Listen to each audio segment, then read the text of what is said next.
চলো আজ third day লন্ডনে, London trip third day, same car, বেরিয়ে পড়া হয়েছে। It's a sunny day today. Very nice weather. Very nice weather. ওপরটা একটু খুলে রেখেছি ফর ভেন্টিলেশন, আর এদিকে সিদ্দিক বসছে, মধ্যেখানে খাবার আছে। আমরা ব্রেকফাস্টের জন্য আর কি কোথাও ওয়েট করবো না, গাড়িতেই খাবো, কালকে যেরকম খেয়েছিলাম। আর এখানে এত ইন্ডিয়ান, এত মানে এশিয়ান খাবার পেয়ে না প্রচুর ভালো লাগছে, তাই না? স্কটল্যান্ডে কিন্তু এত পাওয়া যায় না। হ্যাঁ, আজকের ব্রেকফাস্ট হচ্ছে ছোলা ভাটুরে আর তার সাথে হচ্ছে গিয়ে মশলা ধোসা। এই হচ্ছে আমাদের যে ব্রেকফাস্ট। কালকে একটা জায়গা দেখেছিলাম যেখানে ব্রেকফাস্ট ওয়াজ ফর 8 পাউন্ডস আর আনলিমিটেড ব্রেকফাস্ট। তো দেখি কালকে যাওয়া যায় কিনা ওই জায়গাটায়। তো চলো দেখতে থাকো। Hopefully will like this blog as well as always. এই দেখো লন্ডনের রাস্তায় গাড়ি চালানোর মজাই আলাদা। খুব সুন্দর, একদম পরিষ্কার, নিট অ্যান্ড ক্লিন, এবং তার মধ্যে আমাদের গাড়ি ছুটেছে। চারপাশে বাড়িগুলো দেখেই বুঝতে পারছো যে এই বাড়িগুলোর সাথে স্কটল্যান্ডের বাড়িগুলোর একটা বিশেষ ডিফারেন্স রয়েছে। এখানকার বাড়িগুলো একটু পুরনো ধরনের এবং একটু আর্কিটেকচারালি খুব সুন্দর, এবং এক একটা বলা যেতে পারে বাংলো টাইপের বাড়ি। কিছু কিছু জায়গায় তোমরা ফ্ল্যাট দেখতে পাবে। এবং আমরা কিন্তু এগিয়ে চলেছি সেন্ট্রাল লন্ডনের দিকে এই এই এই সুন্দর দিনটাতে।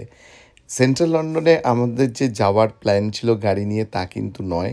কিন্তু যে ঘটনাটা ঘটলো সেটা হচ্ছে যে আমরা যখন স্যাট ম্যাপে কোনো একটি জায়গায় যাওয়ার কথা লিখলাম, সেটা কিন্তু সেন্ট্রাল লন্ডনের ওপর দিয়ে নিয়ে গেল। একটা জিনিস তোমাদেরকে জানিয়ে রাখি, যারা তোমরা সেন্ট্রাল লন্ডনে যাবে, always remember there is a congestion tax is দেয়ার।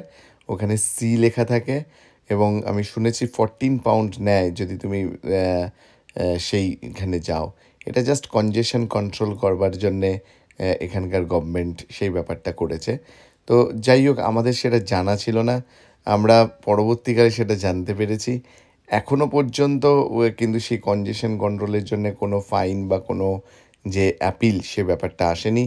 তো হোপফুলি অল দ্য বেস্ট। একদম দেখতে পাচ্ছ এই মুহূর্তে কিন্তু আমরা পাস করছি সেন্ট্রাল লন্ডনের সেই দুর্দান্ত বাড়িগুলো, একদম যে বাড়িগুলো হচ্ছে গিয়ে ব্রিটিশ সাম্রাজ্যের বাড়ি। তোমরা দেখতে পাচ্ছ সেই বড় বড় উঁচু উঁচু বাড়িগুলো।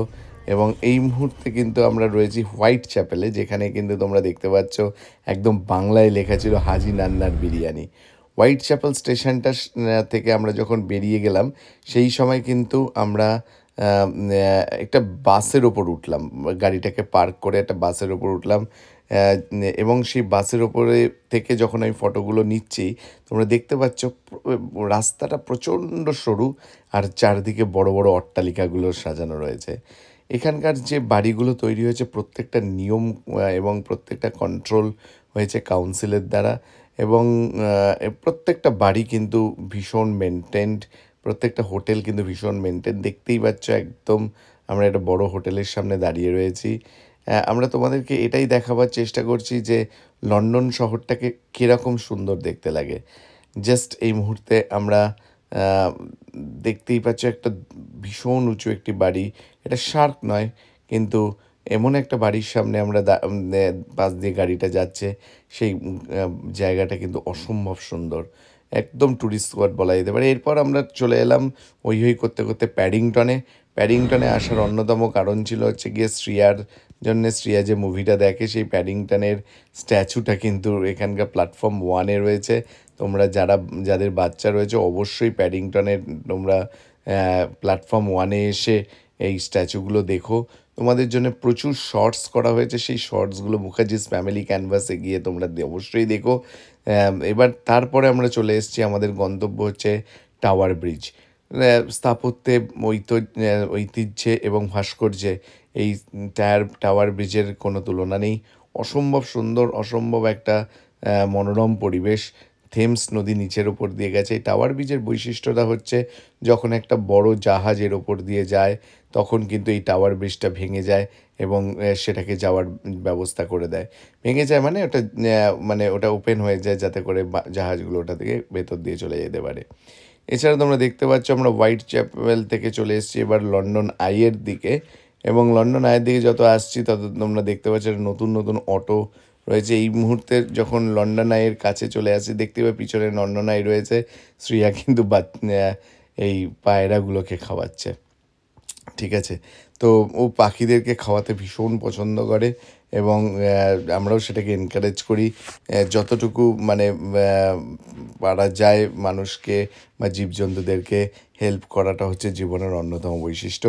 শিয়ার স্কটল্যান্ডে অনেকবার দোতলা বাসে উঠেছে, but this the first time Shreya এই সাথে উঠলো লন্ডনে দোতলা বাসে উঠলো। এই মুহূর্তে আমরা একদম বিগ বেনের পাশে। বিগ বেন তোমরা নিশ্চয়ই ডাঙ্কি মুভিটাকে দেখেছো, যে বিগ বেনের সামনে পৌঁছে শাহরুখ খানের সে কী আনন্দ। এই মুহূর্তে লন্ডন আই, যে লন্ডন আইটার গল্পটা হচ্ছে 30 মিনিট ধরে সে তোমার প্রচণ্ড আস্তে আস্তে ঘুরবে এবং ওপর থেকে তোমরা পুরো লন্ডনের সৌন্দর্যটা নিতে পারবে। লন্ডনে তোমার মজাটা হচ্ছে যে যারা যারা এই লন্ডনে যাচ্ছ, কোথায় কিভাবে খেলে তোমাদের সুবিধা, কোথায় কোন হোটেলে থাকলে তোমার একটু চিপ হবে, কোন কোন ট্যুরিস্ট স্পটগুলো তোমরা কভার করবে, সমস্ত কিছু কিন্তু আমাদের ডেসক্রিপশন বক্সে দিয়ে দেবো। আবার আমরা চলেছি দেখো বাসের ওপরে। এখনও পর্যন্ত কিন্তু আমরা কারটাকে হোয়াইট চ্যাপেলে রেখে দিয়েছিলাম, রেখে দিয়ে আমরা সেন্ট্রাল লন্ডনের হোয়াইট চ্যাপেলে আসবার পরে আমরা কিন্তু বাসে করে ঘুরেছি। এই মুহূর্তে আমরা সবচেয়ে হ্যাপেনিং প্লেসে চলে এসেছি, যেটার নাম হচ্ছে পিকাডেলি সার্কাস। এই পিকাডেলি সার্কাসে তুমি ঘন্টার পর ঘন্টা কাটিয়ে দাও, তাহলেও কিন্তু তোমাদের মানে টাইম আরামসে কেটে যাবে। এতটাই সুন্দর এই জায়গাটা, প্রচণ্ড সুন্দর এবং প্রচুর বড় বড় কোম্পানি এখানে অ্যাড দিচ্ছে। পিকাডেলি সার্কাস মানে একটা মজার ব্যাপার, একটা আনন্দের ব্যাপার, একটা নির্ভেজাল টাইম পাস করার একটা ব্যাপার। ঠিক আছে, তোমরা অবশ্যই যারা লন্ডনে যাচ্ছ Piccadilly circus, Leicester square, Oxford circus, এই জায়গাগুলো যেও। সার্কাস মানে আনন্দ, অকৃত্রিম আনন্দ, প্রচণ্ডভাবে মজা করা, সেই ব্যাপারগুলো কিন্তু অবশ্যই তোমরা এখানে ফিরে ফিরে পাবে। আচ্ছা, এবার আমরা চলে আসছি চায়না টাউনে। পিকাডেলি সার্কাসের ঠিক পাশেই রয়েছে চায়না টাউন। এই চায়না টাউনে প্রচুর তুমি চাইনিজ ফুড পাবে, প্রচুর চাইনিজ শপ রয়েছে, তার সাথে কোরিয়ান শপও রয়েছে। যে কেউ ধরনের তোমার ফুড কিন্তু তোমরা এখানে পাচ্ছ। এবং আমরা যখন অনেক ছোট, যখন 10-15 বছর আগে এই লন্ডন শহরে এসেছিলাম, আমার আর দীপশ্রীর অনেক স্মৃতি এই চায়না টাউনকে ঘিরে রয়েছে। এখান থেকে আমরা খাবার দাবার কিনে বাসে উঠে খেতে খেতে আমরা বাড়ি ফিরতাম ফ্রাইডে নাইটে। সো অসম্ভব সুন্দর সেই স্মৃতিগুলো ফিরে আসছিল, মানে ব্যাক টু ব্যাক আমরা শেয়ার করছিলাম যে এই সেই জায়গা। দীপশ্রী একটু অন্য দোকানে গিয়ে বলছিল আমার মনে হয় এই দোকানটা সেই দোকানটা, কিন্তু আমি বলছিলাম না এটা নয়, অন্য একটি দোকান। তো যাই হোক, ওভারঅল দুর্দান্ত একটা জায়গা। তোমরা কিন্তু অবশ্যই এই জায়গাগুলোতে এসো। শ্রিয়া দেখতেই পাচ্ছ, she is very happy. Shriya is keep watching all Korean movies.